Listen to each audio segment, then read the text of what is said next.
Good morning, class 8th. This is your first class of biology in the new session, an online class. So welcome to this class. We are going to discuss an important feature of living beings, that is transport or conduction.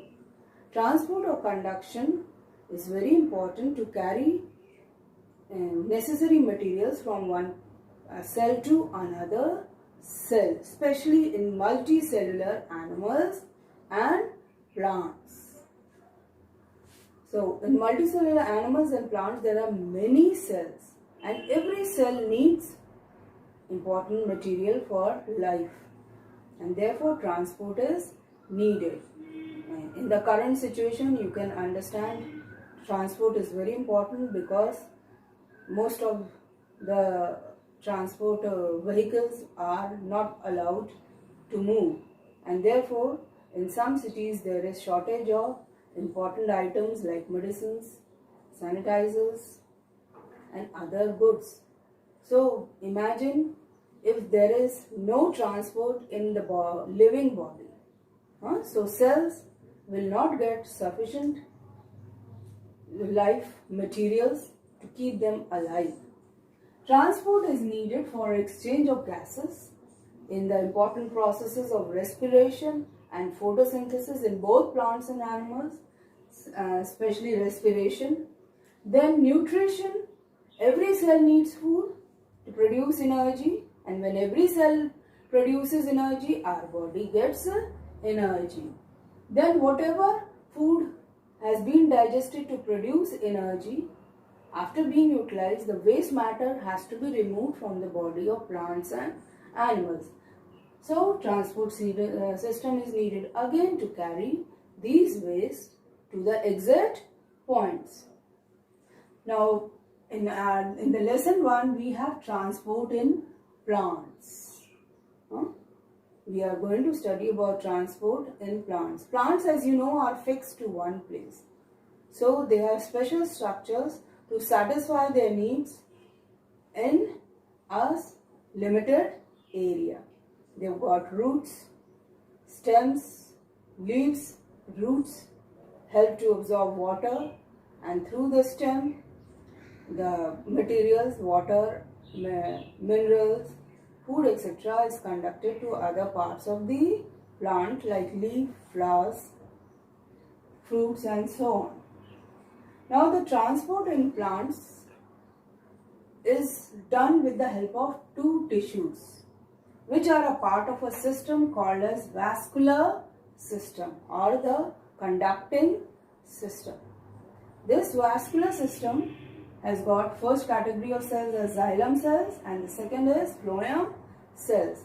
Xylem is made up of 4 types of cells: vessels, tracheids, fibers and parenchyma. Vessels are long tubular channels fixed one upon each other with no end plates. They are long continuous pipelines absorbing and carrying water from the roots in the upward direction. Then are tracheids, which are also long pipe-like structures. They have got pits in their walls for the free movement of water molecules. Fibers are there, they are dead. They provide mechanical support to xylem tissue. They are the only dead tissues. They are dead, as well as tracheids and vessels are also dead. Then parenchyma is the only living cells in xylem tissue. It is an ordinary plant cell with nucleus, cytoplasm, vacuole. It stores food for the xylem tissue.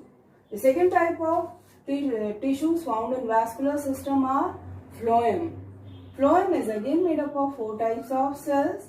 First is the sieve tube cells. Here are the sieve tube cells.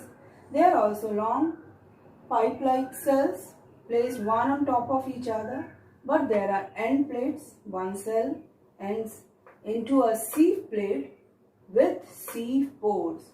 Sieve, you understand? You have seen a sieve to filter tea and to filter flower. So such a sieve is found in sieve tube cells. Every sieve tube cell has another cell associated with it. This is the second type of cells, companion cells. The word companion means a friend. Now, sieve tube cells are living, but most of the organelles are missing in them. Even the nucleus disappears when they become mature. So whatever their metabolic activities are, like digestion, excretion, that is done by the companion cell, and companion cell provides them energy, etc., and helps them. So that is why companion cell will always lie close to sieve tube cells. The third category of cells are phloem parenchyma. Just like xylem parenchyma, they are ordinary plant cells and they store food for the phloem tissue. Then there are phloem fibers. Phloem tissue also needs mechanical support, and that is provided by the fibers. So this is the vascular system or the conducting system in plants necessary to carry water and minerals. Xylem carries water and minerals in the upward direction from the roots up to the stems and leaves. Phloem tissue is responsible for movement of food prepared in the leaves in all the directions, that is downwards, sidewards, upwards. It transfers that food to roots, to stem, to leaves, flowers and fruit. So phloem is responsible for movement of food, that is called as translocation. That is all for this session. Thank you.